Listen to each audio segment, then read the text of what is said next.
Dans la tech, on pense souvent que tout se joue au niveau du code, de l'ingénierie et de l'innovation. Mais la réalité est bien plus complexe. Un excellent produit peut échouer s'il est mal positionné. À l'inverse, un produit imparfait peut conquérir son marché s'il raconte la bonne histoire. Et au milieu de tout ça, il y a une personne qui fait le lien entre le produit, le business et les utilisateurs. C'est le Product Marketing Manager. C'est lui qui décide comment le produit est perçu, à qui il s'adresse et pourquoi il mérite votre attention. C'est un rôle super stratégique, surtout dans les big tech où un lancement peut coûter des milliards de dollars. Pour en parler, on reçoit aujourd'hui Panda So, qui est Product Marketing Manager chez Apple, qui est aussi passé par Google, Amazon et Microsoft. Avec elle, on va découvrir les coulisses du product marketing, comprendre comment les décisions se prennent dans les plus grandes entreprises technologiques du monde et qu'est-ce qu'il faut vraiment pour évoluer à ce niveau. Salut, content de vous retrouver sur un nouvel épisode. Ça fait un moment, ça m'avait manqué de faire ça. On n'a pas disparu, hein. J'ai reçu beaucoup de messages. On a fait une petite pause et c'est pas pour rien. Il y a plein de formats qui arrivent. Normalement, à la diffusion de cette vidéo, vous aurez les 2 nouveaux formats. Bon, je ne maîtrise pas le calendrier de publication, mais normalement, vous les verrez. Donc, je ne vais pas spoil tout de suite. Et donc, voilà. Donc, content de vous retrouver. Aujourd'hui, vous avez vu que le décor a changé. On est chez Dakar Studio Podcast. C'est eux qui nous accueillent aujourd'hui. Donc, les décors, ils sont top. Le studio, il est incroyable. Je vous mets les infos dans la description. Si vous avez besoin de shooter un podcast, n'importe quoi, il y a plein de studios. Vous verrez déjà les images tournées au montage. Donc, ils sont super accueillants. Merci à eux de nous avoir accueillis aujourd'hui. Alors, on a un invité de marque aujourd'hui. Moi, je l'appelle la Thanos de la tech. Et vous saurez un peu pourquoi. Donc, on a Panda. Panda, merci d'être là aujourd'hui. Merci d'avoir accepté l'invitation. Alors, tu vas te présenter brièvement, sans spoil, pourquoi je dis le Thanos de la tech. Et après, on revient dessus. Alors, je suis Penda, j'ai 31 ans et je suis chef de produit chez Apple. Cool. Donc, juste ça pour le moment. Alors, donc, moi, pourquoi je t'appelle Thanos? Quand je lis ton CV, ton parcours, on voit que tu as fait Google, Microsoft, Amazon, aujourd'hui Apple. Est-ce que, comme je t'ai dit, tu es en train de faire comme Thanos, collecter les Infinity Stones de la tech? Donc, il manque que Meta aujourd'hui pour claquer le doigt et tout contrôler. Est-ce que tu es en mission pour faire ça aujourd'hui? Réponse courte, non. Non. Mais j'adore la ref. Mais non, bien sûr que non. Moi, je dis que j'aime bien saisir les opportunités. Il y en a qui sont venus à moi, il y en a d'autres que je suis allée chercher aussi. Mais non, je n'ai pas pour but de cocher toutes les cases. Moi, je trouve que c'est quand même un flex, je dirais, de les faire parce que c'est un peu les plus grosses boîtes de la tech aujourd'hui et c'est des boîtes qui font tourner le monde. Il y a des millions de personnes qui utilisent leurs produits. Donc, moi, je trouve que c'est super intéressant. Et est-ce que tu as occupé plusieurs postes au sein de ces boîtes-là ou bien c'est toujours le même poste? Non. Alors, la particularité de mon CV, c'est que j'ai fait des choses complètement différentes. Ah ouais. Oui, j'ai évolué dans la tech, mais j'ai été chef de produit. J'ai travaillé dans les équipes finance en Sales Operations Analyst, où là, je faisais de la pure analyse stratégique. J'ai fait du pur marketing aussi en B2C, mais j'ai aussi fait du marketing en B2B. Et les deux choses sont très différentes. Pour le coup, parfois, on a l'impression que c'est un métier différent. J'ai fait évidemment du Product Marketing Management, ce que je fais encore aujourd'hui. Mais là, de nouveau en B2C, donc ça change. Ça a changé. Donc non, j'ai fait des choses très, très différentes. Ce qui, moi, je trouve assez bien parce que j'ai vu un peu, j'ai la vision 360 de comment cette boîte évolue. Que ce soit du côté stratégique, quand les décisions sont prises, mais aussi de l'autre côté, dans l'exécution. J'ai travaillé avec les commerciaux aussi beaucoup. Donc voilà, moi, j'aime bien me dire que dans mon métier aujourd'hui, ça m'aide parce que je travaille avec tout un tas de fonctions différentes. Et quand on me parle, souvent, je comprends. Donc, peu importe le jargon utilisé, que ce soit une personne de la finance, une personne partenaire, une personne du marketing, je connais leurs enjeux, je connais leurs problématiques de tous les jours. Donc, souvent, on parle le même langage. Ça facilite un peu le travail au quotidien. Super intéressant. Et je suppose que tu n'es pas arrivé au sommet C'était pas aussi rapide. Donc, il y a eu sûrement des embûches quelque part. Donc, est-ce que tu peux revenir un peu sur ton parcours? Peut-être ça va inspirer les plus jeunes qui nous regardent. C'était quoi tes choix d'études déjà? Et surtout, est-ce qu'il y a eu des galères, des mauvais choix peut-être sur ce parcours-là? Bien sûr. C'était pas une ligne droite. Donc, moi, j'ai fait... En fait, j'ai jamais su ce que je voulais faire. Donc, je suis la personne qui a fait le parcours généraliste. Donc, j'ai fait un bac scientifique parce que c'était le plus généraliste. Ça m'ouvrait le plus de portes. Ensuite, j'ai fait une licence en économie-gestion. Encore une fois, très généraliste, Ouais. très large, parce que je m'ouvrais des portes. À la fin de ma licence d'économie-gestion, et dont j'ai redoublé une année, d'ailleurs, ma 3e année, je l'ai fait en 4 ans et non en 3, parce que ça ne me plaisait pas, sans surprise. J'ai eu beaucoup de mal, c'était beaucoup de maths, voilà, alors que j'avais un esprit très créatif. À la fin de ma licence en économie-gestion, j'ai eu le choix, est-ce que je reste à la fac ou est-ce que je vais vers autre chose? Et en fait, j'avais le sentiment que mon parcours, il était beaucoup trop théorique. Tu vois, j'avais fait 4 ans de fac sans aucune expérience déjà. Donc je me disais, oula, j'ai pas de CV. Je vais sortir de là diplômée, on va me dire, bon bah, présente ton CV pour trouver un job. Donc ça me stressait beaucoup. Donc je me suis dit, ok, je sais que je veux faire un master, mais je vais peut-être aller voir autre chose. Et c'est là où j'ai découvert les écoles de commerce. J'ai fait mes recherches et je me suis dit, ah ok, je peux sortir avec un master et avec de l'expérience. Et pour tout te dire, j'ai même ajouté, j'ai fait mon master en 3 ans, j'ai ajouté une année de césure. Parce que j'avais le sentiment que je devais rattraper le temps perdu, que j'avais pas toutes les expériences que j'avais pas fait avant. Donc j'ai fait en fait, je suis sortie d'un master avec 4 expériences différentes, 4 stages de 6 mois. Les 2 obligatoires et les 2 que j'avais ajoutés dans mon année de césure. Et toutes les 4 différentes. Les 4 différents et les 4 dans la tech. J'ai commencé très tôt. Et donc j'ai fait et pareil, toujours généraliste, j'ai fait un master en gestion de projet à la base. Donc, en école de commerce, on fait un peu de tout, c'est ce qui est pas mal. Donc, j'ai fait un peu de finance, un peu de marketing, mais on se spécialise quand même en master. Et là, c'était en gestion de projet. Donc, c'est pourquoi j'ai tout un tas de certifications en project management, ce qui a aidé aussi dans ce côté travailler avec des équipes transverses. Mais voilà, j'ai, tu vois, un parcours très généraliste, très... je dirais pas que j'ai fait des grosses erreurs dans le sens, au niveau de mes études, mais j'aurais aimé me spécialiser plus tôt. Et je trouve, ce n'est que mon avis, mais je trouve qu'on ne se pose pas assez les bonnes questions quand on fait les études. Tu sais, c'est très... bon, tu as ceux qui savent tout de suite ce qu'ils veulent faire. Quand on va aller en médecine, souvent, voilà, c'est assez clair du parcours qu'il faut suivre. Quand on ne sait pas, c'est assez flou, en fait. On fait un tour. La plupart, il y en a beaucoup qui vont en droit. Parce que voilà, ou en économie-gestion, comme je l'ai fait. Et après, on tombe un peu là où on peut. J'aurais pu finir en consulting, par exemple. Et ce qui pour moi aurait été une erreur, clairement. Oui, parce que ça ne me correspond pas du tout. Mais ça aurait pu, parce que c'était ce que beaucoup faisaient à la fin d'une licence en économie-gestion. Donc voilà, j'aurais aimé me spécialiser très tôt. Par contre, je trouve que j'ai bien rattrapé le temps dans ce choix d'aller vers une école de commerce. J'ai fait les concours dans cette idée de je veux me créer un CV. Je dis pas que le diplôme n'est pas important, je suis contente de l'avoir, mais je sais que le CV que j'ai aujourd'hui, c'est parce que j'ai travaillé très tôt. Vraiment. Et même avant ça, j'ai commencé à travailler, j'avais 15 ans. J'avais 15 ans, j'étais factrice à la poste. Wow. Parce que l'été, je voulais avoir de l'argent de poche pour tu vois, profiter l'été. Et donc j'ai commencé, je me disais, ok, qui peut m'employer à 15 ans j'ai commencé, j'étais en fait l'été, les facteurs qui partent en vacances, ils ont besoin d'être remplacés. Et donc je livrais le courrier à vélo. L'après-midi, je gardais des enfants. J'ai fait quoi? J'ai travaillé dans la restauration, j'ai fait beaucoup de choses. J'ai toujours voulu bosser, tu vois, connaître le milieu du travail très rapidement. Donc ça, je trouve ça essentiel vraiment. Ne pas avoir peur de la reconversion. Tu vois, il y a beaucoup de jeunes qui se disent, ah bon, bah, j'ai choisi cette voie, il faut que j'y aille. Sur ça. Ne pas avoir peur de changer. Il est jamais trop tard. Moi, dans ma promo de master, il y avait des élèves de 40 ans. Il y avait des quarantenaires, parce que dans les écoles privées, c'est pas limitant. Peu importe l'âge, si tu passes le concours, tu y vas. Donc j'avais tous les âges. Et c'est des gens qui ont attendu, qui ont changé. Faut pas avoir peur de ça. Les jeunes, ils ont peur aujourd'hui. Ils se disent qu'il faut choisir tôt. Donc moi, la première, je te dis que j'aurais aimé me spécialiser. Mais voilà, ne pas avoir peur de pouvoir changer derrière. Il y a toujours moyen de changer, quoi, à la fin. Toujours. Mais moi, je me dis qu'il n'y a pas de... Bon, on en parlera après, je vais spoiler sinon. Mais il n'y a pas de barrière. Et on se met beaucoup de barrières mentales nous-mêmes. Malheureusement. Super. Et ça t'a beaucoup aidé dans ton rôle actuel de Product Marketing Manager aujourd'hui? Mes études? Tes études, toutes tes expériences, je dirais. Dans le côté flexibilité, parce que j'ai fait des jobs déjà, ça en dit long après sur mon parcours derrière, mais déjà jeune, j'ai fait des jobs qui n'avaient rien à voir les uns avec les autres. En fait, j'ai pas peur du tout de recommencer de zéro, entre guillemets, d'apprendre. Et je trouve que ça m'aide beaucoup dans mon métier aujourd'hui. Cette flexibilité, ce truc de pouvoir itérer tout le temps. Ce qui a été le plus gros aussi, c'est mon anglais. Parce que j'ai choisi une école de commerce qui déjà faisait des cours 100% en anglais et qui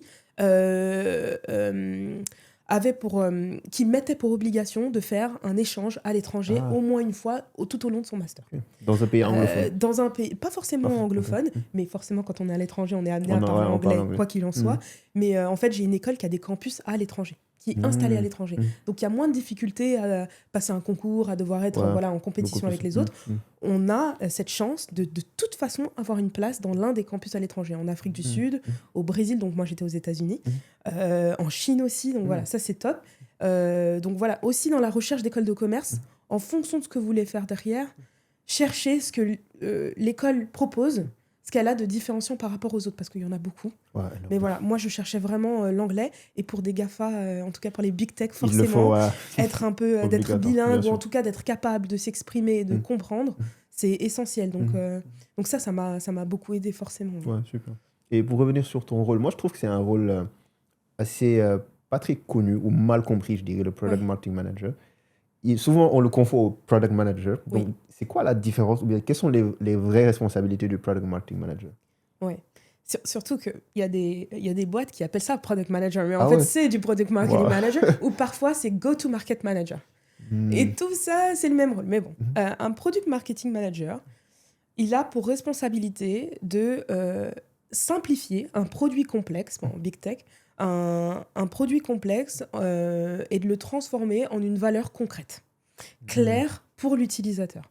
Donc moi, ce que je dis, c'est que je réponds à une question simple, qui est pourquoi est-ce que ce produit existe, pour qui il existe, et pourquoi maintenant. Pourquoi est-ce que j'en ai besoin maintenant, ou en tout cas, à quel moment est-ce que j'en ai besoin. Je réponds à ces questions-là. Okay.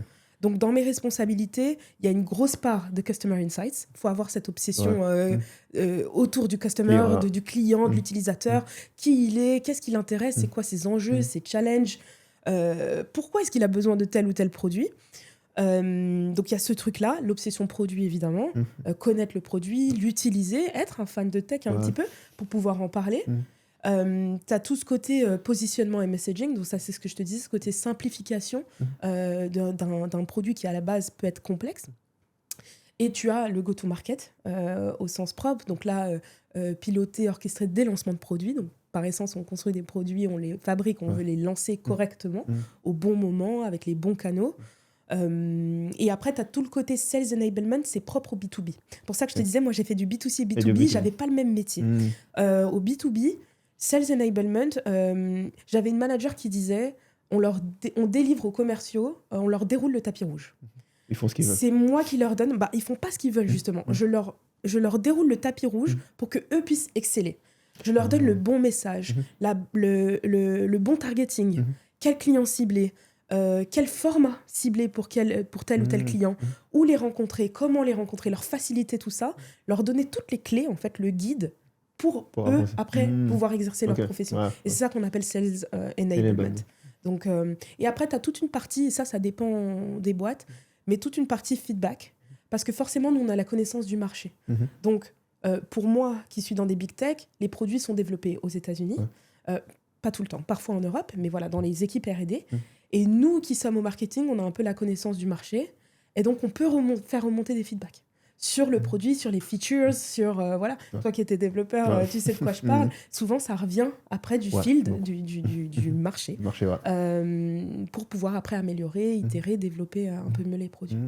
Et est-ce que c'est moi, je trouve que c'est peut-être le rôle le plus apprécié par le CEO, parce que c'est toi qui es le plus proche du client, c'est toi qui as les vrais feedbacks.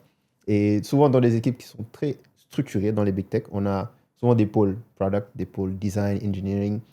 Du coup, comment tu fais, tu le disais tout à l'heure, hein, tu as la capacité de communiquer avec presque tout le monde, mais comment tu fais pour peut-être pas empiéter sur le domaine de l'autre? Pour moi, si on fait bien les choses, il n'y a pas de raison ce qu'on empiète. Mais c'est un peu aussi le rôle du go-to-market manager, du PM, de faire en sorte que les gens communiquent, que les différentes équipes communiquent et qu'on s'aligne. En fait, souvent, on parle d'alignement. C'est un mot qui va revenir très, très, très souvent. Faire en sorte que les équipes soient alignées. Restons dans la sphère du product. Tu as les équipes product au sens propre, littéral, qui vont développer les produits, les construire. Ensuite, tu as les product design. Donc là, ça va être façonner toute l'expérience du client, toute l'expérience utilisateur. Et après, tu as le product marketing. Et pour moi, le product marketing, c'est donner du sens à tout ce que je viens de dire, tout ce qu'on vient de construire. C'est ce que je te disais au début. On donne du sens. Donc, quelle est la vision de ce produit-là maintenant? Pourquoi est-ce qu'il existe? Tu vois, nous, on va souvent challenger les équipes produits sur « Ok, mais pourquoi est-ce que vous développez ça ?»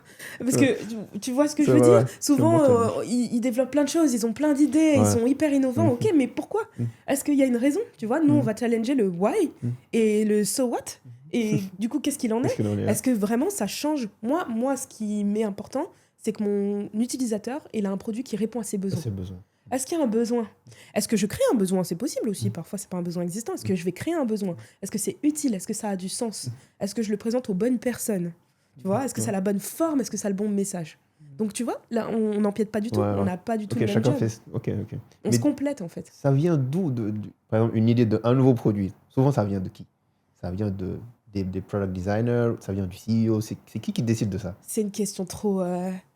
J'ai envie de te dire, il y a trop de possibilités. Non, c'est pas une question compliquée en soi.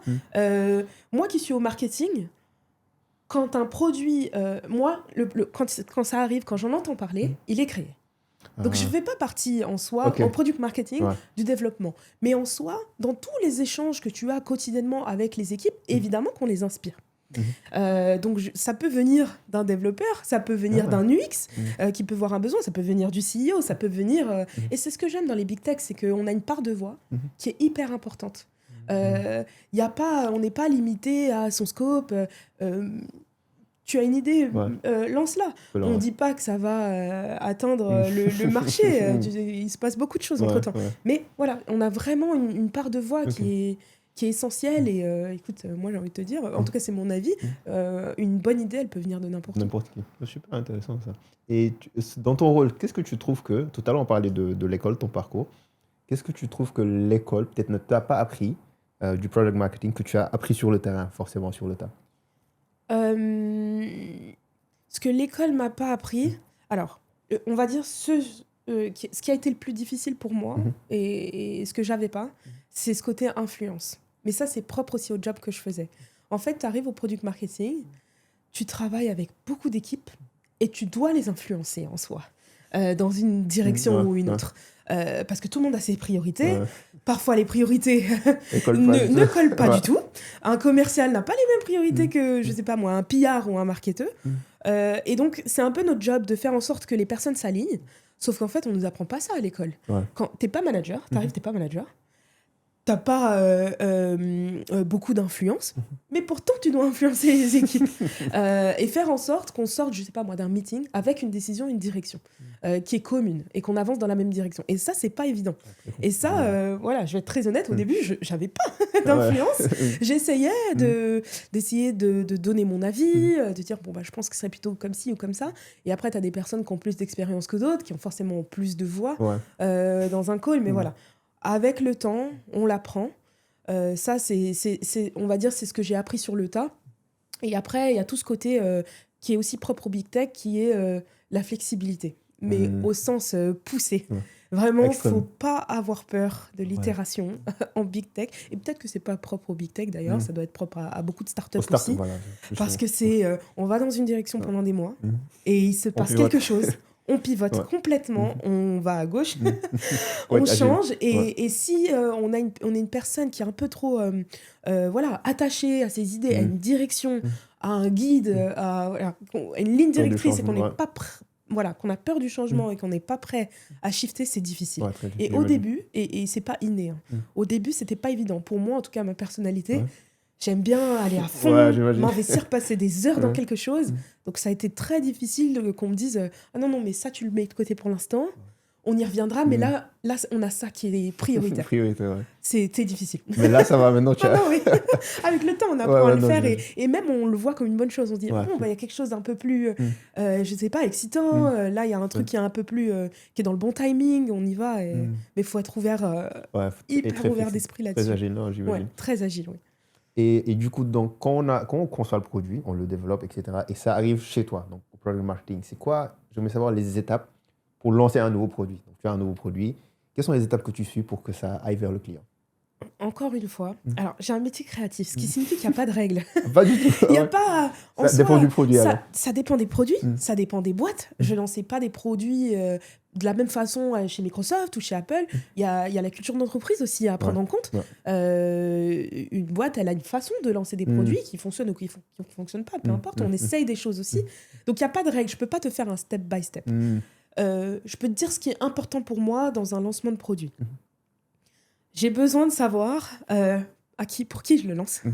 Tu vois, c'est très important. Ouais. C'est pour ça qu'il y a une grosse part de recherche aussi dans le job. On a beaucoup d'outils pour le Customer Insights sur, OK, pour qui je le lance, à quel moment je vais le lancer, c'est essentiel. On dit toujours que... Il n'y a pas de bon moment. Il n'y a pas de bon moment, mais il y a un mauvais moment. Il y a un mauvais moment, tu vois. Un bon produit, tu peux le lancer, mais avec un marketing qui n'est pas sorti au bon moment, ça peut redescendre, ça peut ralentir, en tout cas, le lancement. Donc, c'est essentiel pour moi de réfléchir au bon moment auquel je le lance. Quel format ça va prendre ? Tu vois ? Est-ce que je vais faire une keynote, un webinar ? Est-ce que je vais faire un événement ? Est-ce que je vais rencontrer la presse ? Est-ce que je vais prêter des produits à des personnes pour qu'elles l'utilisent et qu'on ait leur avis ? Franchement, la créativité, et c'est ce que j'aime dans mon métier, c'est j'ai 1001 façons de lancer un produit, mais voilà, il y a des choses essentielles pour ne pas se tromper. On va dire. Et après, la forme que ça prend, c'est ce qui est génial. Et d'ailleurs, je cherche tout le temps des nouvelles façons de lancer. Oui, je suis tout le temps en train de réfléchir à qu'est-ce qu'on a fait la dernière fois. Et puis c'est aussi en fonction du produit qu'on lance. Super intéressant. Et tu as parlé de culture tout de suite. Tu as fait plusieurs boîtes avec des cultures différentes. Oui. Et comment moi, j'aimerais savoir comment tu t'adaptes à chaque culture. Parce que est-ce que c'est un changement radical ou bien il y a moyen de s'adapter à une nouvelle culture? Oui, c'est un changement. On peut penser que les big tech sont toutes les mêmes. Non, chacune a sa propre culture. Donc évidemment, c'est un changement. Maintenant, j'essaye de rester toujours moi-même. C'est ce pourquoi aussi je suis recrutée. J'essaye de rester fidèle à moi-même, mais évidemment que je suis flexible, agile. Et c'est pourquoi je change de boîte aussi. C'est le renouveau, on change de culture. Si on arrive avec... le bagage et la culture précédente, on s'en sort pas. Franchement, ça fonctionne pas. Je l'ai déjà vu. Ça fonctionne pas très rapidement. Soit on n'est pas à l'aise, soit on prend du retard, soit... Voilà. Faut repartir, pas avec une page blanche, mais un petit peu. Avec l'esprit ouvert, de se dire, là, je redécouvre. J'ai l'envie de discuter avec les gens, de comprendre, OK, comment vous faites les choses ici ?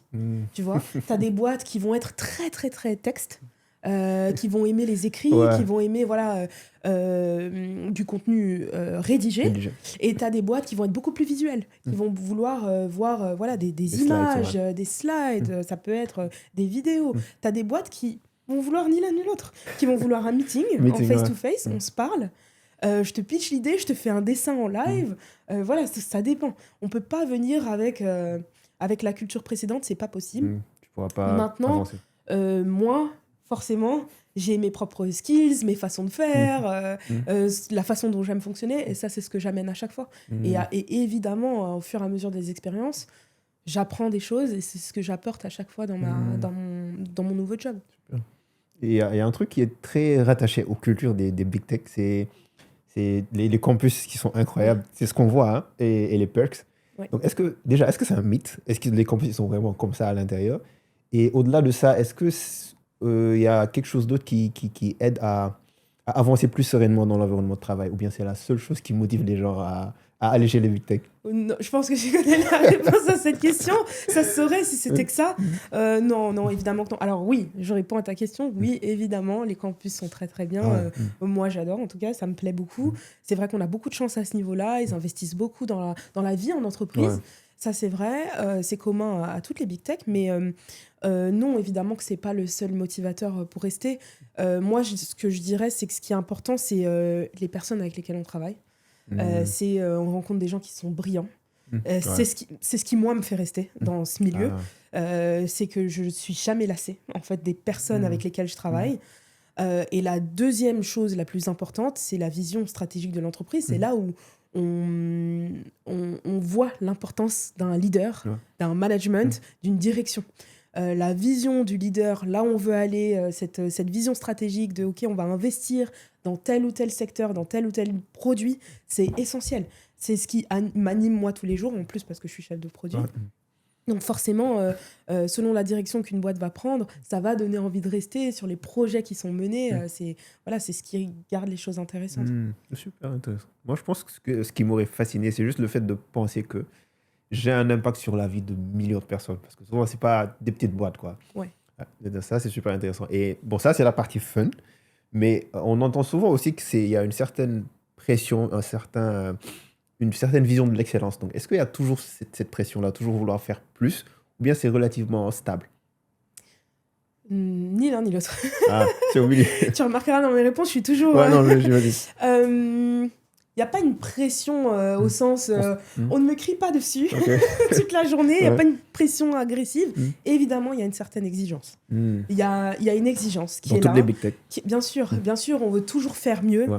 on veut toujours s'améliorer. Comme tu le disais, on a un impact sur la vie de millions de Exactement.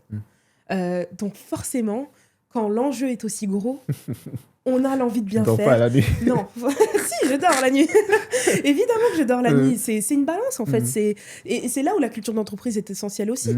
Moi, aujourd'hui, je n'ai pas rencontré cette vie toxique que tu décris. Ouais. Mais c'est vrai qu'il y a une exigence. Et c'est là où c'est important aussi d'avoir un équilibre qui est important. Ouais. Pour pouvoir rencontrer ce niveau d'exigence-là. Et après, je pense qu'on est aussi recruté de cette façon-là. Enfin, j'imagine, ce n'est que mon avis. Ouais. Mais moi, j'ai cette envie moi-même de me dépasser tout le temps, de faire plus, de m'améliorer. Et c'est très... attention, je ne veux pas dépeindre quelque chose de bisounours, mais c'est très bienveillant. En tout cas, moi, de ce que j'ai rencontré, de toute façon, on a le même objectif. Donc, on a très envie de se porter vers le haut, de s'amener vers le haut.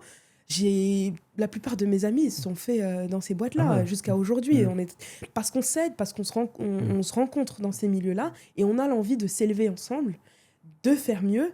Donc oui, il y a cette exigence-là, mais non, je n'ai pas une pression. De toute façon, la réponse, elle est claire. Je ne resterai pas. Ça fait quoi ? Ça fait 8 ans que j'y suis. Je n'y serai plus. Enfin, tu vois, le monde, il est grand. Il y a beaucoup d'opportunités. Donc j'aurais changé si je ne m'y plaisais pas. Donc, non, c'est aussi dans ma personnalité. J'adore ça, ce truc de je ne m'ennuie jamais. Et si tu me vois moi jeune, c'est limite logique que j'ai fini là. Tu vois, c'est cette envie de faire beaucoup de choses en même temps, d'être tout le temps animé. Et en plus, et ce que je te dis là, c'est propre à mon métier. Peut-être qu'une personne en finance dans les big tech te dirait pas la même chose. Donc attention, c'est très propre aussi à mon métier, qui est très speed, très, très challenging aussi. Ok, super intéressant. Donc ça dépend un peu de dans quel pôle tu es. Donc, je suppose que aussi, les ingénieurs, ils sont un peu plus sous la pression que les financiers, peut-être un peu. Ça dépend. Ça dépend aussi des boîtes. Franchement, ça dépend des boîtes, ça dépend des métiers. Je pense que pour moi qui ai fait tous les jobs, c'est faux de penser qu'un job a moins de pression qu'une autre. Et c'est le danger. C'est le danger. Tu sais, quand il y a des conflits internes, souvent, c'est parce qu'on est sous pression et on ne voit un peu que sa propre charge et on a du mal à s'imaginer celle des autres.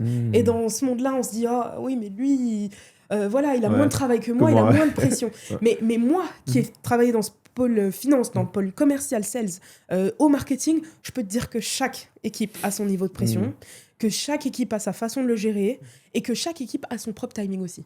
Tu vas avoir des moments clés de lancement de produit où le marketing est au top de sa charge de travail et tu vas avoir des moments finance, par exemple fin d'année, où on est en train de closer les bilans, etc., où eux ont leur moment, tu vois. Donc ça dépend aussi de l'année. Mais c'est important de sortir un peu de son scope et d'essayer de voir les autres. Et c'est là où moi j'essaye un peu de à chaque fois tempérer, de montrer aussi, de comprendre les autres équipes. Super intéressant. Et on revient au marketing, ton cœur de métier. Moi, je dis, souvent, il y a plusieurs produits qu'on lance qui échouent peut-être, qui ne feront pas long feu. Selon toi, selon ton expérience, est-ce que c'est dû fondamentalement au produit qui est mal conçu ou à un problème de marketing? Donc, le produit est mal positionné. Donc, c'est toi ou c'est les ingénieurs? Je suis biaisée. Je suis forcément un peu biaisée dans ma réponse. Les deux existent. Pour moi, les deux existent, c'est évident. Maintenant, mais ce n'est que mon avis, j'insiste là-dessus. Mon avis est que un produit finira toujours par trouver son marché. il finira toujours par trouver son marché, malgré un marketing imparfait. Ce n'est que mon avis. Maintenant, il est vrai qu'un mauvais marketing, un marketing imparfait, un marketing, je sais pas moi, un produit lancé au mauvais moment peut fortement ralentir le lancement d'un produit ou l'accélérer. Mais c'est le principe même du product marketing. Mais voilà, c'est ma réponse un peu. Non, j'imagine. Et du coup, dans ces cas-là, comment vous gérez le churn? Comment on lance un produit et vous voyez une adoption au début peut-être, mais après ça commence à diminuer. Comment ça se gère en interne? Comment toi tu le gères? Ouais, on a des équipes, alors ça dépend, au B2B ou B2C. Au B2B, on a des équipes dédiées à ça. Customer Success, ça fait partie aussi de leur responsabilité. Mais moi, dans mon métier, quand je faisais ce métier-là, en tout cas à ce moment-là que je travaillais avec les équipes beaucoup CSU, c'était mon rôle aussi de regarder toutes ces métriques-là, de regarder les données, de voir, attention, il y a peut-être un signal ici, un warning, attention, il y a un peu de churn qui se présente sur telle ou telle solution chez tel et tel client. C'était mon travail aussi de le faire remonter pour que ces équipes-là puissent se concentrer sur tel ou tel compte, sur telle ou telle solution. Passer du temps chez le client, pouvoir comprendre, poser des questions, comprendre, OK, qu'est-ce qu'il se passe, est-ce que c'est un souci d'adoption, est-ce que c'est un produit qui finalement ne correspond pas aux besoins, est-ce que c'est des choses qu'on peut changer, parfois c'est des settings, parfois c'est aussi simple que ça. Parfois oui, on a tout type de situation, mais voilà, c'est notre rôle de, en tout cas, observer ces signaux, ces tendances-là, plutôt que de les laisser vivre par elles-mêmes. Il faut vraiment qu'on observe tout ça. Et après, voilà, cette proximité avec le client, elle est essentielle pour pouvoir trouver en tout cas une solution. Et moi, dans mon rôle, c'est toujours trouver le bon produit, la bonne solution pour le client. Donc, de toute façon, si à un moment ou un autre, vous avez acheté, entre guillemets, cette solution, c'est qu'il y avait un besoin. Donc, on peut réfléchir ensemble de, OK, qu'est-ce qui s'est passé entre-temps pour que l'adoption ne décolle pas. Et donc, en B2B, je comprends que c'est peut-être un peu plus simple parce que souvent, il y a juste une seule personne avec qui discuter. Oui, des équipes en tout cas. On a des personnes à qui s'adresser. En B2C, c'est un peu plus challenging parce que c'est du consumer. Ouais, j'imagine. Mais même là, on a des insights, on a beaucoup de surveys aussi qu'on fait pour pouvoir observer, OK, quel est le sujet? Est-ce que c'est du pricing? Est-ce que c'était pas le bon moment? Est-ce que c'est parce qu'on a sorti d'autres produits au même moment et que donc, du coup, des personnes ont choisi d'autres produits plutôt qu'un autre? Voilà, on essaye toujours d'observer les tendances du marché pour pouvoir itérer. Maintenant, quand un produit il est lancé. Donc, on va toujours essayer de le lancer au mieux, lui donner plus de visibilité, et essayer de trouver son public. Parfois, c'est aussi parce qu'on n'avait pas trouvé la bonne audience aussi. Donc, souvent, ça vient de... Peut-être c'est un problème en interne. Souvent, ça vient du client. Qu'est-ce que tu veux dire quoi? Je veux dire que souvent, tu dis qu'il y a, par exemple, des produits qu'on a lancés avant qui causent que peut-être le nouveau produit il a un problème d'adoption. Donc, les clients, ils sont partis chez l'ancien produit. Ça peut arriver, oui. Et souvent, c'est juste le client il avait un besoin au début, là, peut-être il a plus ce besoin. Ça peut être ça. Après, attention, parfois, on développe des choses qui ne fonctionnent pas. Ça arrive. Il faut l'accepter. Bien sûr, bien sûr. Il y a des choses, il y a bon nombre de produits, tu le sais, dans les GAFAM qu'on a lancés et arrêtés par la suite. On tente des choses, mais c'est ce que j'aime aussi dans ce milieu-là. C'est qu'on essaye des choses, on est très précurseurs aussi. Souvent, les innovations, elles viennent aussi des big tech, pas que, bien sûr, il y a des startups qui créent des choses exceptionnelles. Mais voilà, il y a beaucoup de choses qu'on crée, on teste, et il y a des choses qu'on a arrêté de faire, parce que, attention, on ne va pas s'engouffrer dans quelque chose qui ne fonctionne pas, qui ne trouve pas son audience. Parfois, ce n'est pas le bon moment, on y reviendra dans quelques années plus tard, mais voilà, on est aussi à l'écoute de ce que le client veut, tu vois. Parfois, on y met tout notre cœur, toutes nos ressources, toute notre volonté, on lance les choses. Ce n'est pas que les équipes ont bien fait ou mal fait, c'est que le produit ne trouve pas son public, ne trouve pas son marché. On ne continue pas. Et on l'accepte. Bien sûr, il faut l'accepter. Mais on parlait de flexibilité, d'être agile. C'est le moment d'être agile. Tu te rends compte, tu as des gens qui travaillent des années sur des produits. Donc, il faut avoir cette agilité en tête, sinon c'est difficile. Et vu qu'on parle de start-up, moi, j'aimerais savoir, est-ce que le rôle que tu as, le product marketing, est-ce que c'est un truc qu'on peut se payer en tant que start-up ou c'est un luxe peut-être réservé aux grandes boîtes? C'est pas un luxe. De toute façon, une boîte... Elle choisit là où elle met ses budgets et ses ressources, quoi qu'il en soit. Maintenant, je dirais pour moi, un product marketing, il faut qu'il arrive quand déjà on a un premier produit qui commence à bien fonctionner, tu vois. Si t'es au début, que t'es au moment de la R&D, ça n'a pas forcément de sens. Quand t'as un produit qui commence à bien fonctionner et que t'as besoin de scale, c'est pile le bon moment. Pour moi, mon métier, il a vraiment dans la valeur dans ce mot-là, dans scale. Okay. Donc, c'est souvent le moment, tu as un produit qui commence à un peu bien fonctionner, où tu vas avoir des équipes qui ont du mal à s'aligner. Tu vas avoir un message qui est de plus en plus flou. Tu vas avoir des lancements de produits qui deviennent un peu chaotiques. Tu as besoin de les orchestrer, de les piloter. C'est le bon moment pour avoir pour avoir du product marketing. Donc après, voilà, les startups, elles font des choix, mais évidemment, souvent, c'est de la R&D d'abord, du marketing, bien sûr, mais on va avoir besoin de commerciaux, d'investir dans des commerciaux. Et le product marketing, en tout cas, dans la volonté de scale, de grandir à échelle, ou en tout cas d'élargir son champ son audience, ses clients, etc., c'est le bon moment. Okay. Et bon, les startups, moi je trouve que souvent ton rôle il ressemble au rôle du fondateur, parce que souvent moi je trouve que c'est le meilleur PMM au début, parce qu'il est souvent... Il y en a beaucoup, hein. Ouais. Ah ouais. Bah oui, des founders qui étaient PM avant, oui, okay. Mais en Big Tech aussi, oui, okay. Bien sûr. Mais du coup, quand je suis fondateur et disons que j'ai pas les moyens de me payer un PMM, c'est quoi peut-être les 2-3 questions auxquelles je dois répondre pour faire bien lancer mon produit, pour être moi-même PMM et faire les choses que le PMM devrait faire? Ce que tu définis, c'est le go-to-market. Okay. C'est le lancement de produit. Donc le go-to-market, c'est ce que je te disais juste avant, c'est à qui est-ce que je le lance, comment est-ce que je le lance et quand est-ce que je le lance. C'est essentiel. C'est le trio, un peu. C'est les 3 piliers qui sont juste essentiels. Et après, attention, dans chacun de ces piliers, c'est large. Dans le qui, il y a les démographics. Est-ce que ce sont des femmes? Est-ce que ce sont des hommes? Quelle tranche d'âge? Est-ce que je vais sur la Gen Z et les millennials? Tu sais, on ne vend pas du tout la même façon à la Gen Z. Tu vois, et en fait, tu pars du qui, ce qui te permet d'avoir les bons canaux. Donc, le comment. Gen Z, on sait que les réseaux sociaux, c'est de plus en plus... ça prend de plus en plus d'impact, ça prend de plus en plus de place. Est-ce que je vais aller sur TikTok, faire des formats courts sur TikTok? Donc, c'est pour ça qu'on part du qui. Et ensuite, on a le comment, et on a, à côté de ça, le pourquoi. C'est le messaging et le positionnement. Comment est-ce que je vais le présenter? Quel messaging je vais utiliser? Et après, le quand. C'est essentiel. Et on dit tout le temps, nous, au product marketing, j'avais un bon produit, je ne l'ai pas lancé au bon moment. Mais parce que c'est une réalité. C'est une réalité. Tu peux avoir un produit qui est top. Mais c'est pas le bon moment. Et ce n'était pas le bon timing. Et quand je dis pas le bon moment, il y a beaucoup de choses, beaucoup de critères à prendre en compte. Ça va être, je sais pas moi, est-ce que je le lance en back to school? Est-ce que je le lance à la rentrée parce que je suis en train de lancer je dis n'importe quoi, mais je lance un iPad, que la prise de notes c'est essentiel, que les étudiants l'utilisent beaucoup, je vais le lancer en back to school. Est-ce que je vais le lancer en juin ou en plein mois de je sais pas moi, fin juin ou juillet, quand ils partent en vacances, tu vois ce que je veux dire?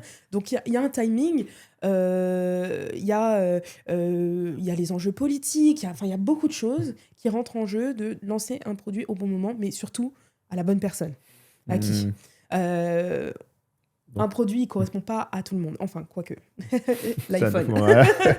C'est l'exemple que j'allais donner. C'est un bon exemple. Quoique, le Mac, voilà. On a... mais même dans ça, c'est pour ça qu'on a une gamme. Je dis l'iPhone, mais on a une gamme. Donc, un certain iPhone va correspondre à une certaine personne. Tout le monde n'a pas besoin d'un iPhone Pro Max. Tout le monde n'a pas besoin... voilà. T'en as pour qui un iPhone 17 ou un 17 Pro, peu importe, est mieux qu'un autre. Le Mac, c'est pareil. On a le MacBook Neo maintenant, qui correspond à une certaine audience. Mais on a le MacBook Air qui continue de correspondre à une certaine audience. Le MacBook Pro, voilà. Donc, en fait, si, c'est ce que je dis, reste réel quand même. Super intéressant. Moi, en fait, là, j'imagine les discussions en interne de comment vous lancez un produit. Ça doit être super fascinant. Et du coup, si on revient à peut-être toi qui as fait toutes ces boîtes-là, toutes les GAFAM, la question que je me pose, c'est est-ce que... Bon, sauf... je vais la poser à la fin, celle-là. Donc, 4 des GAFAM, disons. Comment... Est-ce que le syndrome de l'imposteur, il existe? Donc, après avoir fait toutes ces boîtes-là, est-ce que tu te dis, il reste quand même des choses à faire. Peut-être que je ne suis pas à la bonne personne, à la bonne place. Est-ce que ça existe? Bien sûr, tous les jours. Après, c'est peut-être ma personnalité, c'est peut-être pas tout le monde. Mais bien sûr, en fait, tu arrives dans ce milieu, tu es confronté, non, tu travailles avec des gens qui sont juste brillants. Extrêmement. Donc, tu te dis, tu as passé tes entretiens, tu es content, tu te dis, bon, je suis sortie du lot, entre guillemets, parce que c'est vrai qu'il n'y a pas beaucoup de place, Ouais. tu te dis, bon, bah voilà, j'apporte quelque chose. Et tu arrives là, et en fait, c'est pas que tu n'apportes plus quelque chose, mais tu es confronté à des gens qui sont juste brillants, vraiment. Et c'est pourquoi je reste. C'est ce que je te disais quand tu me demandais, en dehors des perks, qu'est-ce qui te fait rester. C'est que tu as des gens qui... c'est fascinant. Moi, c'est pour ça que j'aime aller au bureau. Tu rencontres des gens qui font des choses, déjà dans leur job, dans leur day-to-day, ils font des choses exceptionnelles. Mais même en dehors, ils sont juste fascinants. Ouais. Moi, j'ai un collègue dont je tairai le nom, mais qui me fascine. Il code chez lui, il fabrique des robots. Il est tout le temps à l'affût de toutes les technologies qui sortent. À côté de ça, il prend des photos il est hyper créatif. Enfin, tu parles avec lui, tu y passes des heures.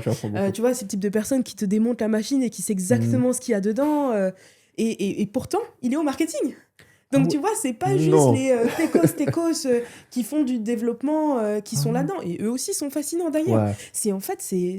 Et t'as des gens qui ont des backgrounds complètement différents. Et ça, d'ailleurs, c'est quelque chose qu'il faudrait peut-être déconstruire. On peut penser qu'on a que des gens qui font que de la tech. C'est pas vrai. On a des gens, moi je travaillais avec des gens qui avaient évolué dans le milieu du luxe. T'as des personnes qui avaient évolué dans l'agroalimentaire. T'as des personnes qui avaient des backgrounds en finance. Et en fait, tu viens un peu avec ton expertise aussi, tu vois, avec ce que t'as fait avant, avec les skills que t'as. Et ça, c'est fascinant. Donc bien sûr que je l'ai, le syndrome de l'imposteur.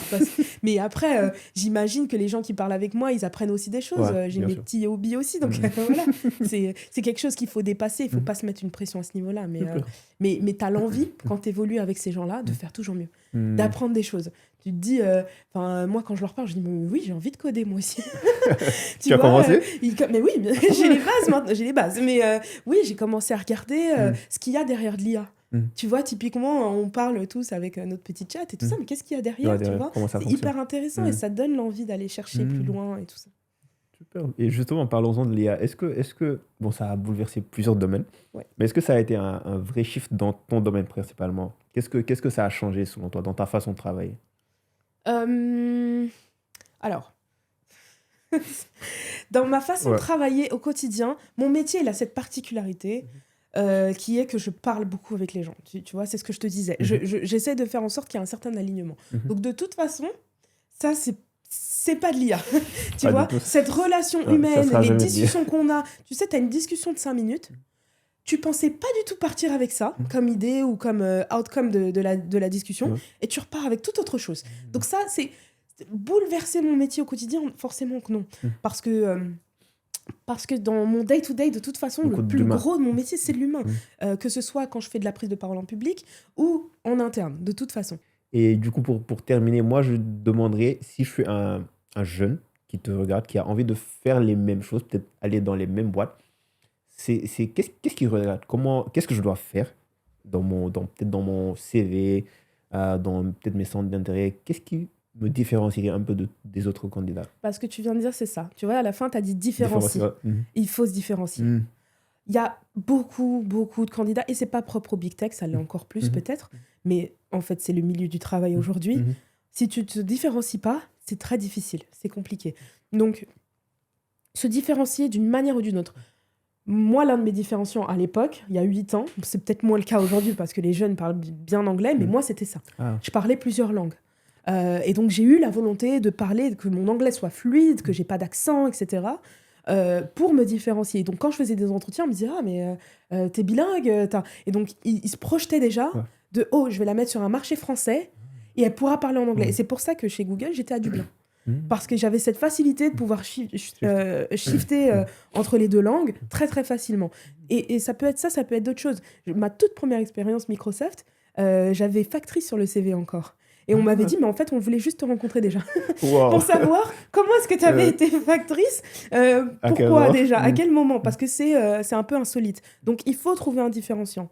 Maintenant, ce que je vois dans les CV que je reçois et qu'il n'y a pas assez, et ce qui manque, et à chaque fois les feedbacks que je donne, c'est de mettre des métriques. Je m'explique. Donc, avant ça, il y a l'ownership, d'avoir piloté un projet de bout en bout. Et non, ça ne doit pas forcément être un projet professionnel. Dans sa vie de tous les jours, on fait des choses. Ça peut être quelque chose de personnel. Ça peut être, les jeunes aujourd'hui sont tous sur les réseaux sociaux, ils font tous quelque chose à côté. Ça peut être, moi pendant le Covid, je me suis mise au piano. En entretien, j'en parle. Mais je le mets pas forcément sur le CV, mais j'en parle. Il faut savoir présenter tout ce qu'on fait. Et l'ownership, ça peut être d'avoir organisé un événement de bout en bout. Et organiser un événement, je peux te le dire, Compliqué. ça demande beaucoup de skills, ça demande beaucoup de gestion de projet, de pilotage, d'aligner des équipes. Tu vois, il faut penser vraiment, OK, à quel moment j'ai eu de l'ownership. Ça, c'est très valorisé.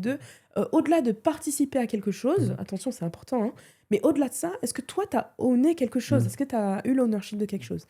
Et dans ça, c'est ce que je te disais au sujet des métriques, essayer de présenter des résultats mesurables. C'est essentiel. Le nombre de CV que je reçois où il n'y a pas de chiffres. Mettez des chiffres. Et il y a plein de gens qui me disent oui, mais moi, je n'étais pas commercial, donc j'ai pas de chiffres. Je ne peux pas mettre que j'ai vendu 5 millions de dollars sur un deal. Mais si, je lui dis, bon, tu as organisé un événement. Il y avait combien de personnes?